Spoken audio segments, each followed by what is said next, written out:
Today, we're diving into a fascinating evolutionary mystery, one that every single one of us has lived through, the human development puzzle. So, have you ever really stopped to wonder why we take so long to grow up? I mean, compared to almost every other animal out there, humans have this incredibly long, drawn-out childhood. It seems like a simple question, right? But the answer reveals something absolutely extraordinary about our species. Just think about this for a second. A baby horse, a foal, is up on its feet and walking around within a few hours of being born. A human infant? Totally helpless, for years. So what's the deal? Why are we born so seemingly, so unprepared for the world? All right, the first big piece of this puzzle is actually right inside our skulls. It turns out our slow start is all because of the incredible price we have to pay to build a human brain. You see, our brain isn't just complex, it's an absolute energy monster. Its growth and day-to-day operations demand a colossal amount of fuel, and that demand doesn't peak at birth, it peaks during childhood. And this is where it gets truly staggering. Get ready for this number. At its peak, around age 4 or 5, a child's developing brain uses 66% of the body's entire resting energy. Let that sink in. 2/3 of everything. And this chart just lays it out perfectly, right? While the brain is hogging this massive 2/3 share, the rest of the growing body, the bones, the muscles, everything, has to get by on whatever's left over. It's a wild energy trade-off, and there's nothing else like it in the animal kingdom.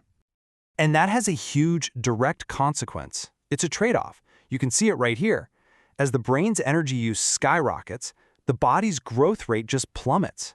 In order to fuel our incredible intelligence, our physical growth literally slows to a crawl. So the big takeaway here? Our slow growth is the price we pay for our big brains. But what if we've been looking at this all wrong? What if this slow, helpless start isn't a weakness, but it's actually our greatest strength? Let's flip the script a little bit and see how this isn't a bug in our programming, but a core feature. Okay, so there's a scientific term for this. It's called ultraciality. It basically just describes animals that are born helpless and need a long time to be cared for. But here's the key. The real magic isn't the helplessness itself, it's what that helplessness buys us, an incredibly long, immersive period of learning. And this quote just nails it. The goal isn't to get a baby walking in an hour. No. The real evolutionary prize for humans is creating a master learner. By being born unfinished, our brains stay super flexible, wide open to absorbing all the complexity of our language, our culture, and our world. So, how does this actually work? Well, for starters, being born with something like blurry vision is actually a good thing. It simplifies a crazy, overwhelming world and lets an infant focus on the single most important thing, a parent's face. This long period of dependence also allows for this massive transfer of information. It's like we outsource our knowledge. Instead of being born with a ton of hardwired instincts, we learn everything, language, skills, culture, directly from the people around us. Okay, but this brings up a huge question. If a kid's brain needs all this energy and they need all this time to learn, how in the world did our ancestors pull it off? How did they afford it? Well, the answer isn't biological, it's social. The secret sauce is a strategy called alloparenting, or you might have heard it called cooperative child-rearing. It's a system where it's not just mom and dad raising the kids. Other people pitch in to help provide the resources and care. And who are these alloparents? Well, look around. It's pretty much everyone. Grandparents, older siblings, aunts, uncles, cousins, even friends and neighbors. This whole network of support is what provides the extra food, protection, and teaching needed to fuel that hungry brain and guide that long learning process. And this is so important to get. This isn't just some nice cultural habit we picked up. It's what scientists call an obligate characteristic. That's a fancy way of saying it's not optional. Without this cooperative system, our species simply would not have made it. Okay, so now let's zoom in on two really cool and very human examples of how this whole social support system is literally baked into our biology and our life stages. First up, we're going to look at a specific family role that seems to have evolved for this exact purpose, to be a key member of that support crew. And that brings us to the famous grandmother hypothesis. It's this incredible idea that human female menopause and a long life after you're done having kids isn't just a quirk of getting older, it's a full-blown evolutionary adaptation. By stopping their own reproduction, older women could pour all their energy, wisdom, and resources into helping their daughters and grandchildren thrive. And that help was so crucial that it actually helps select for longer human lifespans.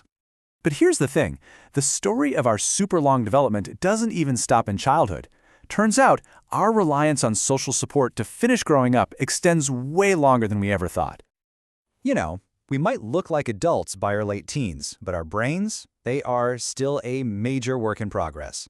The key parts, especially the prefrontal cortex, the part responsible for good judgment and planning, they don't fully mature until our mid-20s. And our social skills, they're on the exact same timeline. Scientists actually have a name for this now. They call it emerging adulthood, this period from about 18 to 25. And it's not just a social phase of finding yourself. It's a final, absolutely critical biological window for brain development and for learning all the complex social skills you need to be a successful adult. Okay, let's take a step back and put all of these pieces together. Let's solve this puzzle once and for all. This table really lays it all out, doesn't it? For every major challenge, we have a biological strategy and a social solution that work together. The challenge of a ridiculously energy-hungry brain was met by the biological strategy of slowing body growth, which only worked because of the social solution of alloparenting, the whole village helping out. The need for complex skills was met with prolonged learning, made possible by cooperative teaching.